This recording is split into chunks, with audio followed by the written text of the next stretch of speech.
প্রিয় দর্শক, আমন্ত্রণ জানাচ্ছি ডাক্তার সজল ভিশনের আরও একটি পর্বে। দর্শক, তুষারপাত বা স্নোফল যারা উত্তর আমেরিকা থাকেন কিংবা শীতপ্রধান দেশে থাকেন তাদের জন্য এটি একটি স্বাভাবিক ঘটনা এবং সেই ঘটনার সাথে তাদের জীবনাচারে কিছু পরিবর্তন ঘটাতে হয়। সেই বিষয়টাই আজকে আমরা আলোচনা করব।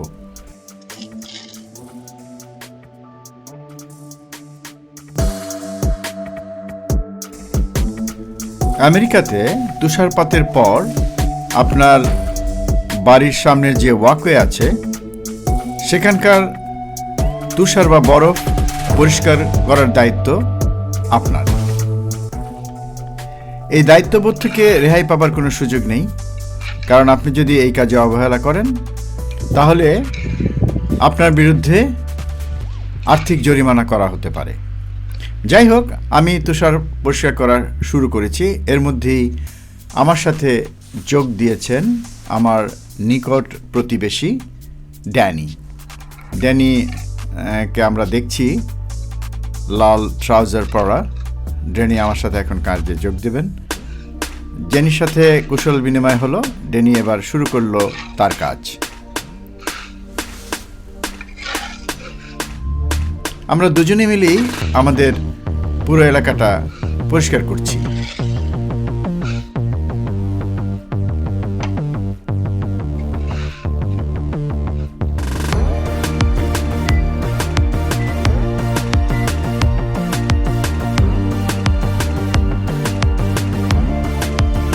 এর মধ্যে ড্যানির একটা ডেলিভারি এসছে, আমরা দেখতে পাচ্ছি। ড্যানির বাচ্চাদের খাবার দাবার, শুকনো খাবার। তো ড্যানি সেটা রিসিভ করছে এবং আমাদের কাজ এগিয়ে চলছে খুব দ্রুত। এখানে একটা মজার বিষয় হচ্ছে, আমার যারা প্রতিবেশী আছেন আরও দুটো পরিবার, আমরা তিনটি পরিবার একসাথে এই পরিষ্কার পরিচ্ছন্নতার কাজটা সবসময় করে থাকি এবং এক্ষেত্রে আমরা পরস্পরকে যতটা পারি সহযোগিতা করি। আমার বড় ছেলে এইমাত্র আমাদের সাথে যোগ দিয়েছে।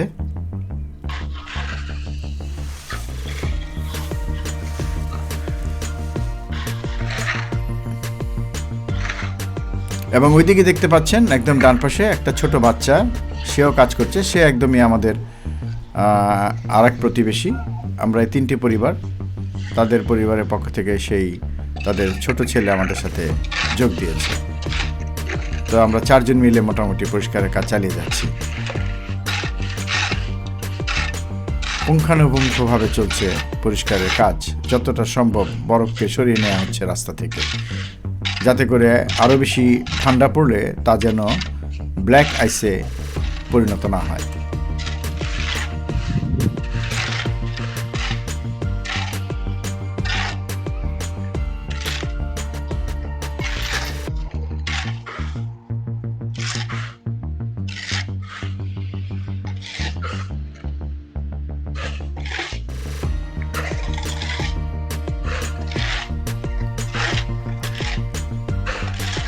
তুষার পরিষ্কার করা বা ওয়াকওয়ে থেকে বরফ পরিষ্কার করা, এই বিষয়টাকে আমি শুধুমাত্র পরিষ্কারের দায়িত্ব থেকে দেখি না।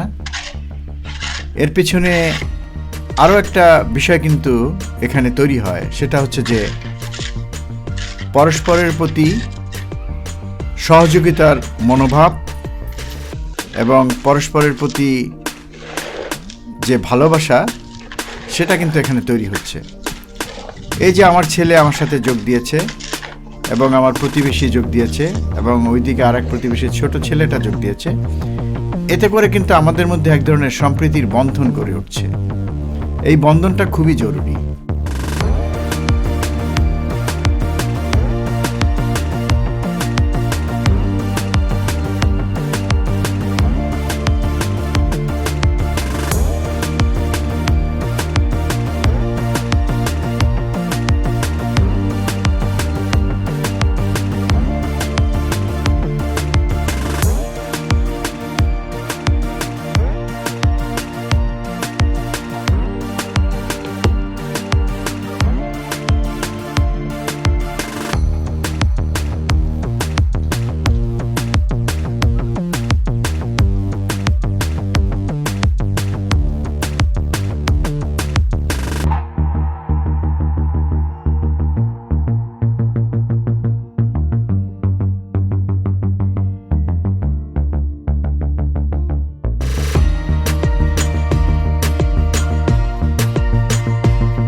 আমার নিকটতম প্রতিবেশী ড্যানি, সে এবার পরিষ্কার কাজ শেষ করে লবণ ছিটাচ্ছে, কারণ লবণ ছিটালে এই যে অবশিষ্ট তুষারকুচি বা বরফ যেটুকু রয়েছে সেটা গলে যাবে এবং তাতে পিছলে পড়ার ঝুঁকি অনেকটাই কমে যাবে এবং অনেক পরিষ্কারও হয়ে যাবে পথটা। তো সে আমাকেও জিজ্ঞেস করলো, আমি বললাম হ্যাঁ আমারও লবণ আছে, আমিও ছিটাবো, তুমি ছিটাও, সমস্যা নেই। তো সে লবণ ছিটাচ্ছে, আপনারা দেখতে পাচ্ছেন। এবং এই লবণগুলো কিন্তু একটু ভিন্ন রকম, মানে আমরা যে খাবার লবণ খাই সেরকম না, অনেক বড় সাদা সাদা বড় বড় দানা,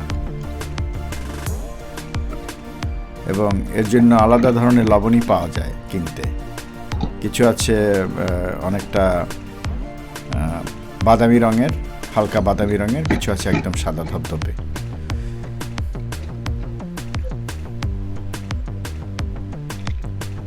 আমরা আমাদের সিঁড়ির জায়গাটা পরিষ্কার করছি এবং ড্যানি ওদিকে লবণ ছিটাচ্ছে।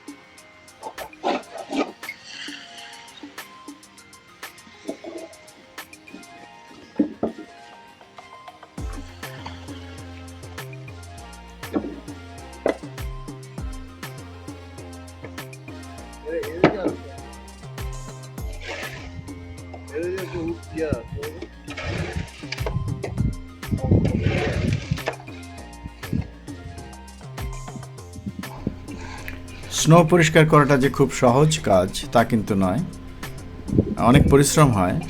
তাই যাদের বয়স বেশি, যাদের হার্টের অসুখ আছে, তাদেরকে অনেক সাবধানতা অবলম্বন করা উচিত। অনেক বেশি পরিশ্রম এক্ষেত্রে না করাই ভালো এবং কাজটা ধীরে ধীরে করা উচিত। অনেক বেশি প্রেশার দিতে গেলে হয়তো হার্টের উপর চাপ পড়তে পারে, যেটা একটা বাড়তি সমস্যা তৈরি করতে পারে। তো এটা একটা বিষয়।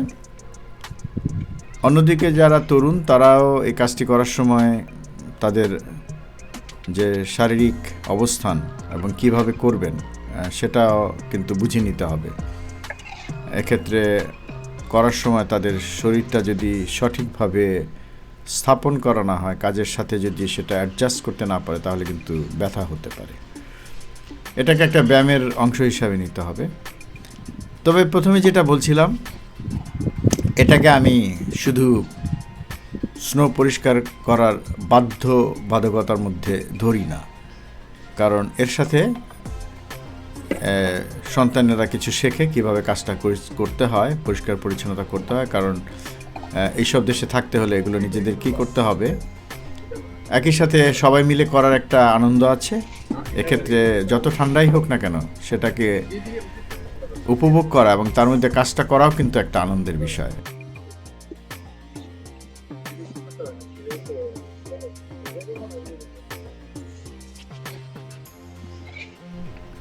তো আমার বড় ছেলে, সে আমার সাথে কথা বলছে এবং জানতে চাইছে কিভাবে আরও ভালোভাবে কাজটা করা যায়, কিভাবে করলে আরও বেশি পরিষ্কার হবে এবং আমাদের জন্য নিরাপদ হবে এই সিঁড়ি দিয়ে বেরোনো ওঠানামা করা। তা আমি তার সাথে আমার অভিজ্ঞতা শেয়ার করছি।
আমাদের সাথে এই মুহূর্তে যোগ দিচ্ছে আমার মেজো ছেলে, সে এসছে, সেও আজকে করবে।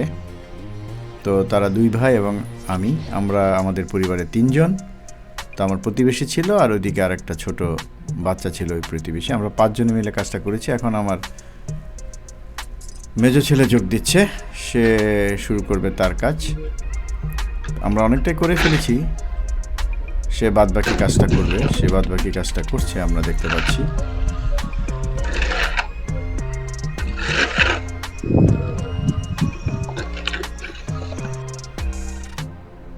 এবং আমরা মোটামুটি মানে যেটুকু দরকার তার চেয়ে বেশি পরিষ্কার করেছি। পথচারীদের যাওয়ার ব্যবস্থা করে দেওয়ার কথা, আমার মনে হয় সেটা ভালোভাবে করেছি। এবং এবার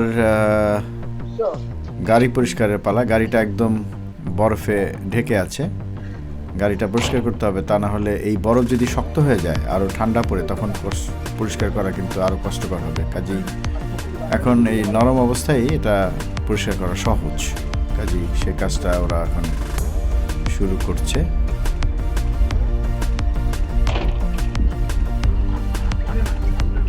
তো গাড়ির হিট চালু করে দিয়ে তারা কাজটা শুরু করেছে।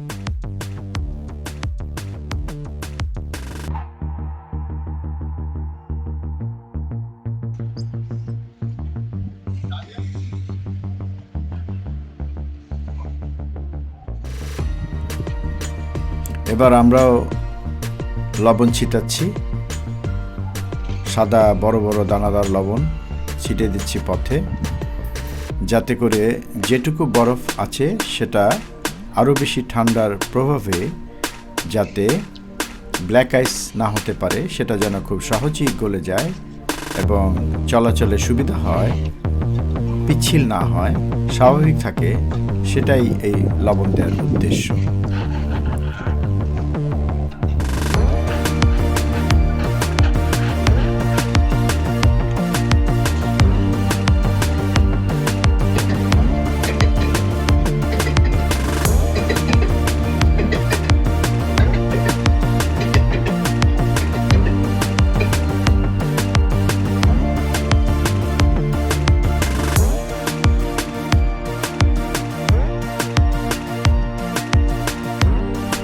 এটা রাস্তার স্নো পরিষ্কারের গাড়ি এবং একই সাথে লবণ ছিটানোর গাড়ি।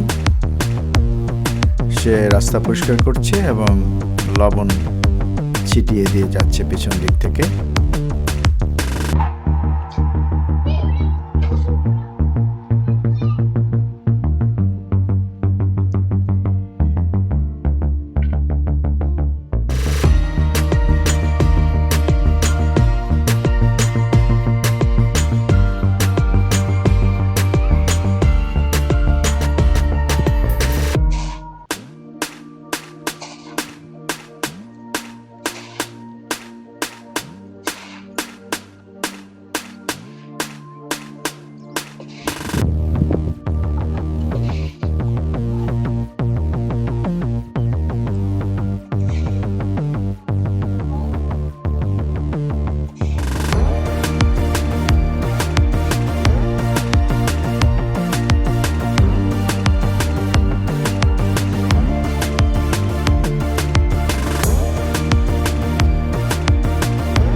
প্রচণ্ড শীতকে উপেক্ষা করে পরিবারের সদস্যরা মিলে প্রতিবেশীদের সাথে বরফ পরিষ্কার করার এই বিষয়টিকে আমি খুব সাধারণ ঘটনা মনে করি না। আমি মনে করি এটি সম্পর্ক উন্নয়নে এবং পরস্পরের প্রতি সহমর্মিতা এবং সহযোগিতার মনোভাব প্রকাশের অন্যতম একটি উপায়।